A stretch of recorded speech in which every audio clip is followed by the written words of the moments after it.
Chancelier, bonjour. Guten Tag. Bonjour. Willkommen in Paris. Bienvenue à Paris. C'est schön hier zu sein. Je me réjouis d'être là. Merci à vous. Vous êtes, vous l'Allemagne, un géant de l'Europe, démographique, économique et maintenant toujours plus militaire. Est-ce que l'Allemagne a changé ? Deutschland ist ein großes Land. L'Allemagne est un grand pays au milieu de l'Europe et nous avons une responsabilité. Nous voulons que les choses fonctionnent bien dans notre Europe commune et maintenant nous devons tous ensemble faire en sorte que cette grande menace par rapport à la sécurité de notre continent puisse être repoussée. C'est lié à la guerre d'agression russe contre l'Ukraine. Là, il s'agit vraiment de quelque chose qui est un renoncement à une compréhension, une entente que nous avons depuis des décennies, c'est-à-dire qu'on ne dépasse pas les frontières par la force. C'est la raison pour laquelle nous soutenons tous ensemble l'Ukraine. Un symbole fort, ce sont des chars léopards allemands au combat dans les plaines d'Ukraine. Certains sont détruits, moins que le disent les Russes, mais il y en aura forcément. Comment est-ce que vous ressentez ce fait ?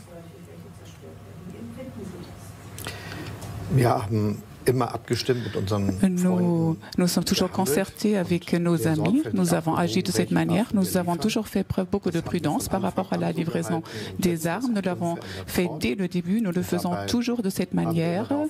Et nous avons toujours veillé à ce que cette guerre épouvantable que la Russie a lancée contre l'Ukraine, donc il n'y a pas d'escalade que ça devienne une guerre entre la Russie et l'OTAN. Mais nous sommes y parvenus. Donc la livraison des armes c'est toujours organisé d'une manière à ce que nous ayons pu avoir un soutien maximal de l'Ukraine tout en évitant cette escalade. Nous allons continuer sur cette voie. Bien évidemment, il y a eu beaucoup d'armes, de l'Allemagne, des chars de combat, d'artillerie avec une longue portée. Nous avons beaucoup fait pour la défense antiaérienne et nous allons continuer sur cette voie. L'Allemagne est-elle prête à aller plus loin ? Est-ce que vous envisagez maintenant de livrer des avions ? Il y a une discussion par rapport à des avions de points pas très spécifiques. Nous n'en disposons pas. Et en même temps, nous nous sommes concentrés sur ce que nous faisons déjà à l'heure actuelle. Et il y a encore un grand besoin en la matière. Les chars antiaériens que nous avons livrés, par exemple. Et maintenant, il y a un grand nombre qui est stationné en Ukraine. Et cela apporte une contribution à la protection des troupes ukrainiennes. Cela protège aussi beaucoup d'endroits. En Ukraine aussi, notre système de défense aérienne IRIS-T a montré qu'il est efficace. Nous avons également livré des batteries patriotes qui sont extrêmement efficaces. Donc ce sont dont nous avons besoin aussi à l'avenir et nous continuons sur cette voie. Monsieur le chancelier, la géographie commande. Vous êtes plus proche que nous de la Russie, vous êtes plus proche que nous de la Biélorussie, là où maintenant des armes nucléaires tactiques sont déployées. Est-ce que pour vous c'est un risque réel ? Ce qui est important, c'est que nous soyons tous d'accord, que l'OTAN soit soudée et que ce que nous avons signé soit vraiment valable. Chaque centimètre du territoire de l'OTAN doit être défendu. Nous devons être prêts à le faire. C'est aussi le message que je lance à nos amis des pays baltes, aussi à la Pologne, à la Slovaquie, à la Roumanie et beaucoup d'autres pays. Ils peuvent compter sur nous tous et en même temps, une chose est claire, la menace actuelle prononcée par la Russie. Donc ces menaces doivent être prises au sérieux, toujours. Mais cela ne change pas la situation. L'OTAN ne va pas être impressionné par cela, car nous sommes pacifiques et nous agissons selon ces principes. Vous avez dit que vous pourrez rappeler Vladimir Poutine. C'est possible, là, ces prochains jours, ces prochaines semaines, vous allez rappeler le président Poutine ?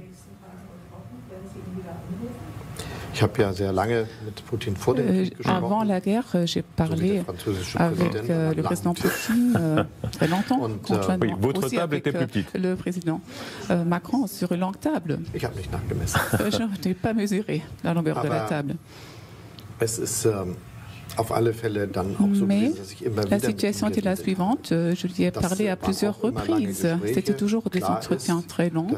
Une chose est claire, lorsque nous parlons, nous devons toujours envoyer un message clair. Cette guerre ne va pas se terminer en agissant d'une manière où on ne va pas geler cette guerre. Non, pour atteindre une paix, la Russie doit retirer ses troupes. Et voilà, c'est le message que je lance à ce moment-là. Zaporijjia, est-ce que Zaporijjia est une raison de l'appeler? Est-ce que vous êtes inquiet de ce qui se passe à Zaporijjia?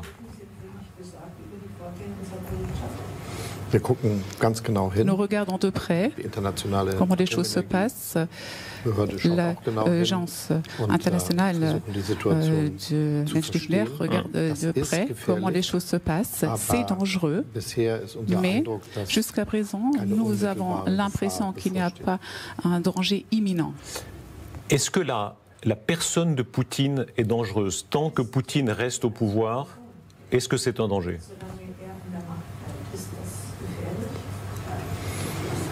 Poutine a lancé cette guerre car il a eu ce rêve impérialiste d'une grande Russie. Il veut élargir son pays. Il veut avoir des grandes parties de l'Ukraine et il veut également avoir des parties de la Biélorussie. C'est la raison pour laquelle il est responsable de cette guerre d'agression. Mais il va falloir trouver une voie pour qu'ils comprennent qu'il soit nécessaire qu'ils retirent les troupes, qu'on trouve une voie qui mène à une paix juste, qui ne soit pas une paix dictée à l'Ukraine. On a vu un moment très fort où vous avez affronté les manifestants anti-OTAN. Monsieur Scholz, en général, est quelqu'un de très calme. Là, tout à coup, vous étiez très offensif face aux manifestants qui étaient contre la guerre, contre l'OTAN. Mais cette partie de l'opinion, elle existe. Ces gens qui disent « vous nous entraînez dans la Troisième Guerre mondiale ». Est-ce que vous sentez cette inquiétude monter? Pas seulement en Allemagne, en Europe?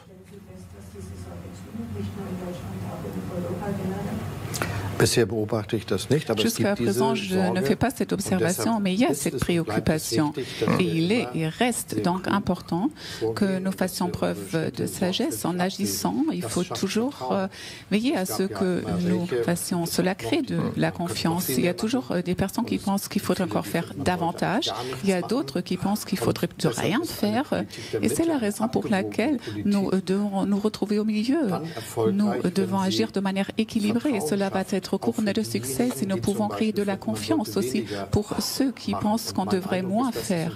Et moi, j'ai l'impression que nous sommes à la hauteur à l'heure actuelle. Même ceux qui ne sont pas convaincus que ce soit juste que nous soutenions l'Ukraine dans la mesure comme nous le faisons à l'heure actuelle, que ces personnes aient quand même confiance au gouvernement par rapport à notre action, que nous fassions preuve de prudence. Et voilà, il faut ce consensus pour notre politique. Mais qui va en profiter de cette situation? Du mécontentement d'une partie de l'opinion. L'AfD en Allemagne monte dans les sondages, n'est-ce pas?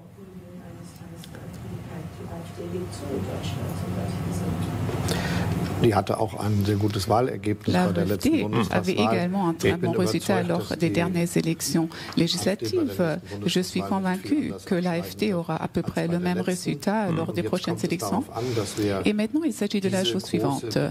Cette grande menace qui est perçue par beaucoup de personnes doit être bien gérée en agissant de manière prudente, mais en faisant preuve de détermination en ce qui concerne le soutien de l'Ukraine. Et en même temps, nous devons faire face aux grands défis. Donc, ces grands défis auxquels sont confrontés les pays en Europe, en Amérique du Nord, donc les pays riches de l'Occident, pour ainsi dire, avec toutes ces questions que les personnes se posent par rapport à leur propre avenir. Et le message le plus important est le suivant: il va avoir un bon avenir dans les villes, dans les régions rurales, pour toutes les personnes et toutes les personnes avec les différentes qualifications qualification professionnelle, malgré l'avenir que nous avons devant nous. Il faut toujours avoir confiance en l'avenir. C'est la base pour lutter contre les partis politiques de droite populistes qui se basent sur le mécontentement de la population. Bientôt le sommet de Vilnius sur l'OTAN. D'abord, est-ce que votre souhait est que l'Ukraine adhère le plus vite possible à l'OTAN?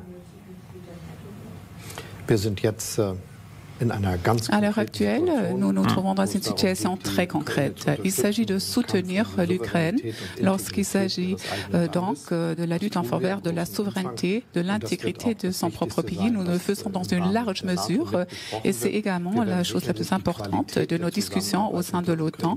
En ce qui concerne la qualité de la coopération avec l'Ukraine, là, il y aura certainement un renforcement, mais l'Ukraine n'attend pas non plus qu'il y ait une adhésion à l'OTAN lors d'une guerre. Pas pendant la guerre, mais est-ce que c'est le but? De tous les statuts. Est-ce que c'est votre but?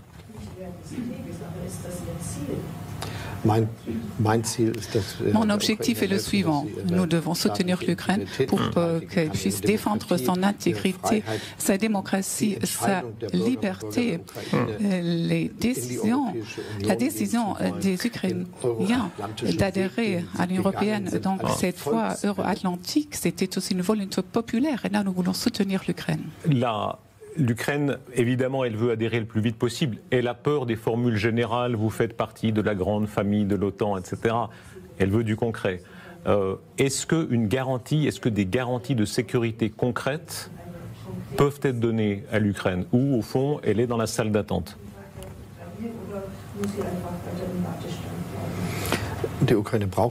L'Ukraine a besoin de garanties de sécurité. Nous en parlons avec le gouvernement ukrainien déjà depuis le début de la guerre, pas seulement nous-mêmes, mais aussi nos amis comme la France et les États-Unis et autres. Cela va jouer un rôle très important. Cela concerne donc le moment où il y aura une paix. Là, il faut tomber d'accord sur des garanties sur lesquelles l'Ukraine peut compter. Et bien évidemment, il faut soutenir l'Ukraine pour qu'elle puisse se défendre sur le plan militaire. Cela fait également partie des garanties que nous allons donner à l'avenir, devoir donner à l'avenir. Il y a une archive extraordinaire qui montre comment vous avez évolué. Vous étiez très à gauche. Quand vous étiez jeune, vous êtes un des Jusos. Et vous allez voir même le Politburo de l'Allemagne de l'Est. Vous avez changé depuis, vous êtes devenu plus à droite. Et à l'époque, vous êtes anti-OTAN, anti-fusée américaine. Voilà, quel chemin parcouru. Mais au-delà de ça, est-ce que ça révèle quelque chose de l'Allemagne? C'est-à-dire, est-ce que vous devez toujours vous arranger avec ce voisin si puissant qu'est la Russie?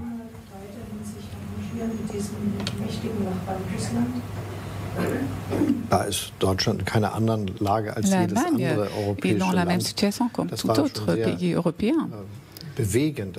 C'était très émouvant lorsque nous étions donc au Moldava en tant que communauté politique européenne. Il y avait tous ces chefs d'État et de gouvernement réunis. Il y avait aussi l'Arménie, l'Azerbaïdjan, il y avait aussi la Turquie. Donc tous ces pays ont dit la même chose sur l'Europe en disant, après tant de siècles, nous sommes tombés d'accord que nos frontières ne soient pas attaquées, que nous n'allions pas consulter les manuels historiques pour voir où étaient les frontières, tout en réclamant après des territoires, trouver des raisons pour une guerre. Non, ce temps est révolu, il faut continuer sur cette voie et c'est la raison pour laquelle je n'ai pas beaucoup d'efforts conjointement avec le président français d'arriver à une déescalade de conflits régionaux. Il existe, mais c'est toujours la situation suivante. Le plus grand pays en matière de territoire, c'est la Russie et le deuxième rang, c'est l'Ukraine. Et nous allons toujours donc être réunis avec cette partie de l'archipel. Il y a une tradition de politique à l'Est, l'Ostpolitik du chancelier Brandt, M. Schröder, très proche des Russes. Et puis Madame Merkel a incarné une politique pour le gaz allemand, etc. La leçon de l'histoire, est-ce qu'elle aurait pu faire autrement?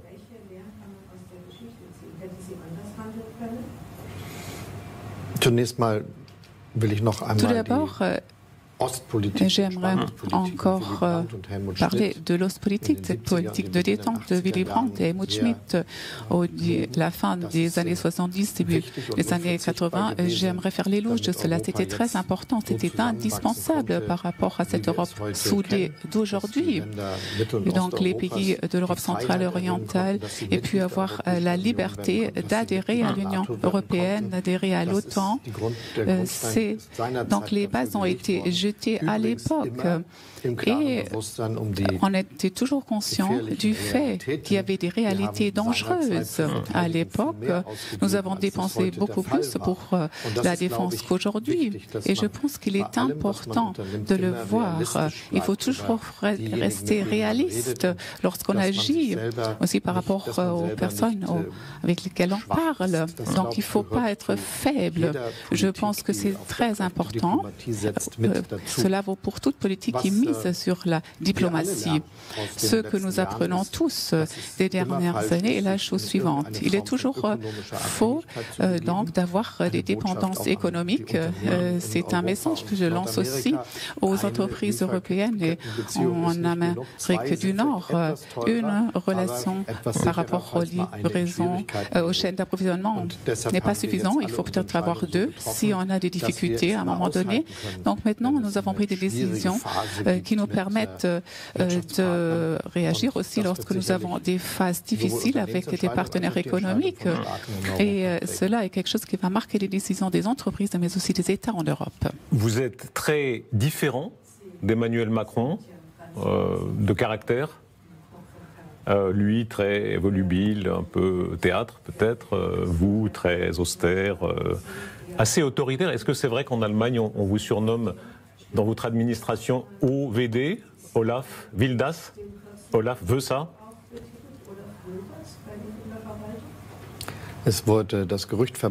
Donc il y avait une rumeur. Au moment où j'étais le maire d'Hambourg, on a discuté au sein de l'administration de cette manière, mais on l'a toujours dit au moment où je n'étais pas là. Donc moi-même, je ne peux pas vous dire si c'est vrai ou pas.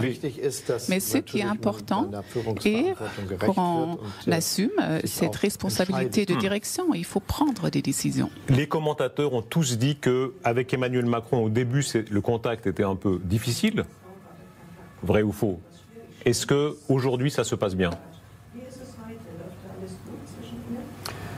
Nous avons une très bonne relation.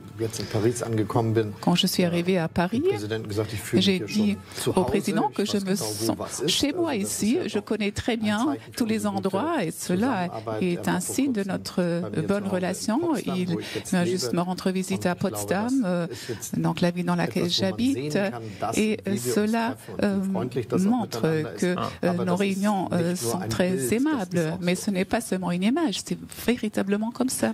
Il y a un passif. Quand vous vous mettez avec d'autres membres de l'OTAN pour acheter des systèmes de défense antiaériens, notamment auprès des États-Unis, d'Israël, les F-35 américains, vous savez que pour beaucoup de Français, ce sont des coups de poignard, ce sont des trahisons.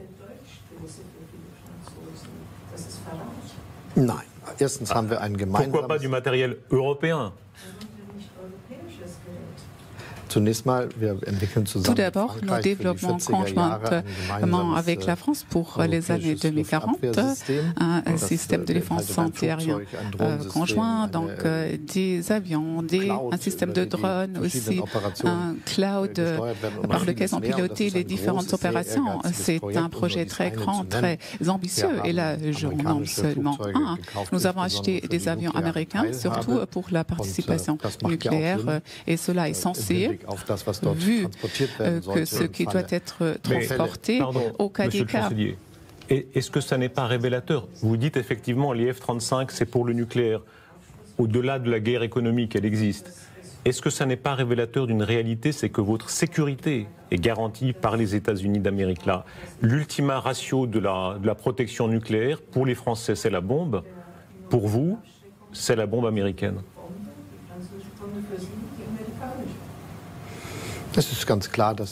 Une chose est claire, au sein de l'OTAN, nous coopérons étroitement. Il y a des États qui disposent d'armes nucléaires. Les États-Unis en disposent de beaucoup. La Grande-Bretagne et la France en disposent également de quelques-unes. Cela est bien. Mais le concept de l'OTAN comprend également que tout un chacun apporte sa contribution et le nôtre est celui-ci. En ce qui concerne donc ces structures de défense antiaérienne européenne, donc là je parle aussi du l'ESI, du bouclier antimissile européen que nous avons lancé. Nous voulons disposer de ceux qui est présent, car de temps en temps nous avons besoin de nous protéger rapidement par rapport aux attaques à l'encontre de notre territoire. Tout à l'heure, j'ai dit que nous livrons des chars antiaériens qui sont très utiles en Ukraine. Et il y a quelques temps, nous les avons désaffectés. On en avait à un moment donné une telle défense aérienne.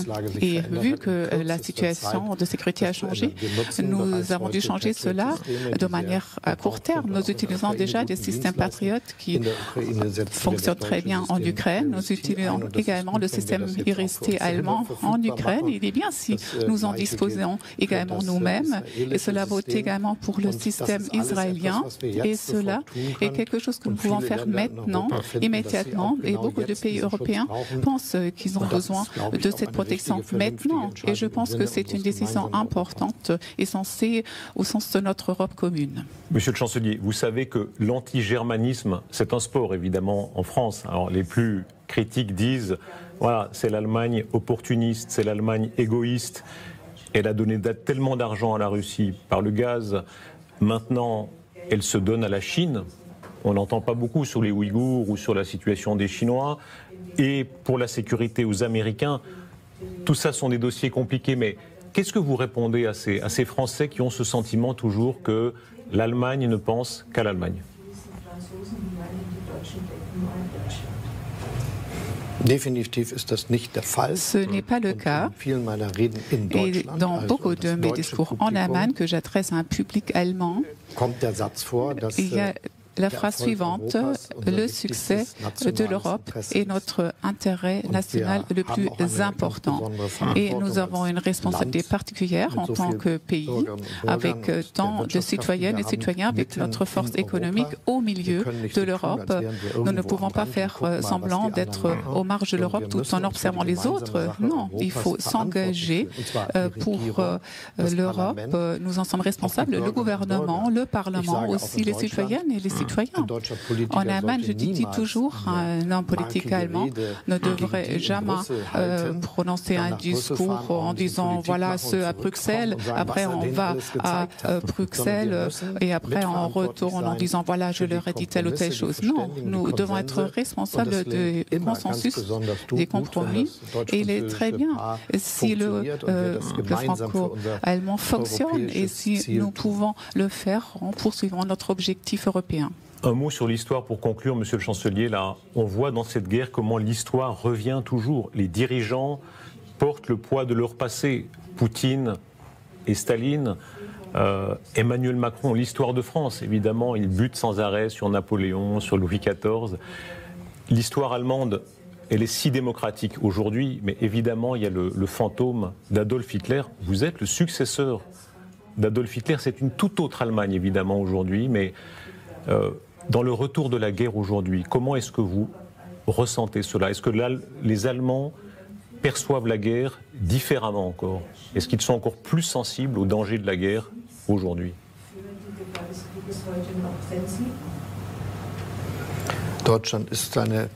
L'Allemagne est une nation qui s'efforce pour la guerre et qui aime la guerre.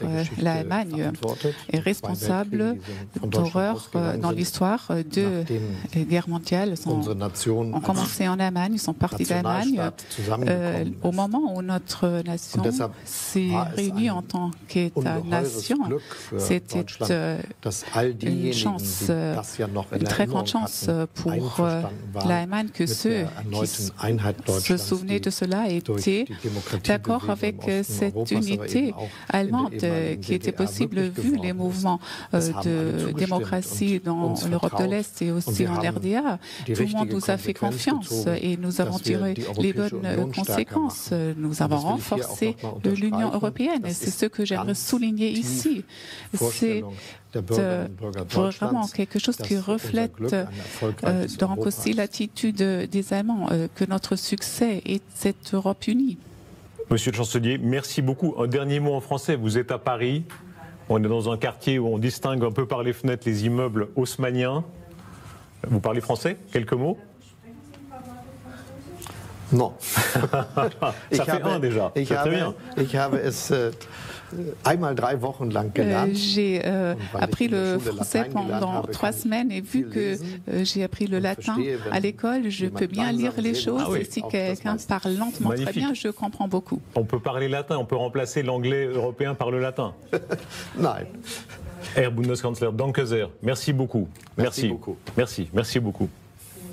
Merci d'avoir regardé cette vidéo ou d'avoir écouté ce podcast. Abonne-toi pour plus de contenu.